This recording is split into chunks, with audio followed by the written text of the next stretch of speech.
શરદ પૂનમના પાવન પર્વ ધાંગધ્રા સંસ્કાર ધામ ગુરુકુળ ખાતે ધામધૂમપૂર્વકથી રાસ ગરબાનું આયોજન કરવામાં આવ્યું. સંતો, હરિભક્તો અને ગુરુકુળના વિદ્યાર્થીઓએ ભક્તિભાવથી ગરબા રમી શરદ પૂનમની રાત્રિને યાદગાર બનાવી. શરદ પૂનમ એટલે આનંદ, ચાંદની અને ભક્તિનો અદ્ભુત મેળાપ. ધાંગધ્રા સંસ્કાર ધામ ગુરુકુળમાં પણ શરદ પૂનમ નિમિત્તે ભવ્ય રાસ ગરબાનું આયોજન કરવામાં આવ્યું હતું. કાર્યક્રમમાં સંતો, હરિભક્તો તથા ગુરુકુળના વિદ્યાર્થીઓ મોટી સંખ્યામાં જોડાયા હતા અને ચાંદની રાત્રે ભક્તિભાવપૂર્વક ભક્તિના ગરબાઓ રમી ઉત્સવની ઉજવણી કરી હતી. સંસ્કારધામ ગુરુકુળના સંતો રામકૃષ્ણ સ્વામીએ પ્રસંગે શરદ પૂનમના ધાર્મિક અને સાંસ્કૃતિક મહત્વ પર પ્રકાશ પાડ્યો હતો. સ્વામીએ જણાવ્યું હતું કે શરદ પૂનમનો દિવસ દાન અને પુણ્યનું પ્રતીક છે અને ચંદ્રની શોળે કળાયની જેમ ખીલી ધરતી પર અમૃત વરસાવે છે તેમ આ દિવસે મનુષ્યના જીવનમાં શુદ્ધતા અને શાંતિ ભરે છે. આ પ્રસંગે સંસ્કારધામ ગુરુકુળના 160થી વધુ ગંગા સ્વરૂપ બહેનોએ જીવનની જરૂરી વસ્તુઓની કીટ નિઃશુલ્ક વિતરણ પણ કરવામાં આવ્યું હતું. આ સાથે પૂજ્ય સંતો દ્વારા હરિભક્તોને ધર્મ, સંસ્કાર અને સદાચારના સંદેશ આપવામાં આવ્યા હતા. શરદ પૂનમના આ પ્રસંગને સમગ્ર ગુરુકુળ પ્રાંગણમાં ચાંદની રાતની ઝળમળકતા સાથે ભક્તિભાવથી ઝળહળી ઉઠ્યું હતું. દર વર્ષે અહીંયા શરદોત્સવનું સરસ મજાનું આયોજન કરવામાં આવે છે. આ શરદોત્સવમાં સંતો, વિદ્યાર્થીઓ તથા હરિભક્તો બધા સાથે રાસોત્સવ રમતા હોય છે અને આજે પણ રાસોત્સવનું બહુ સરસ આયોજન થયું.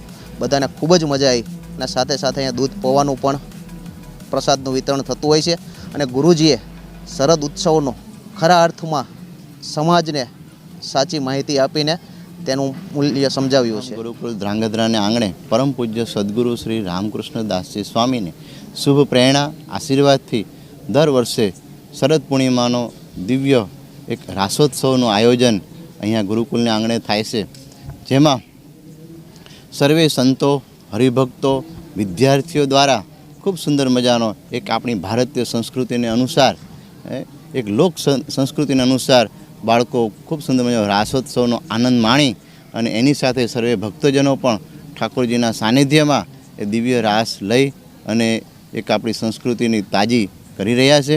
અને એ સાથે શરદ પૂર્ણિમાના પવિત્ર દિવસે આત્મીય સભાના માધ્યમે પૂજ્ય ગુરુજીએ શરદ પૂર્ણિમાનું શું મહત્ત્વ છે કે જેમાં ભગવાન કૃષ્ણએ ગોપીઓનો એક અંદરની ઈચ્છા હતી કે અમારે ભગવાન કૃષ્ણની સાથે એવો રાસ રમવો છે. તો ભગવાન કૃષ્ણએ ગોપીઓને મહારાસનું જે સુખ આપ્યું હતું. આ બતાવે છે કે શરદ પૂર્ણિમા એટલે કે ભગવાનની સાથે રસરૂપ થવાનો આપણો એક આ મહામહોત્સવ. વળી આ શરદ પૂર્ણિમાને કોજાગર વ્રત પણ કહેવામાં આવે છે કે જે રાત્રે જાગરણ કરે છે, ભગવાનની ભક્તિ આરાધના કરે છે તો લક્ષ્મીજીની પણ એમના ઉપર કૃપા થાય છે.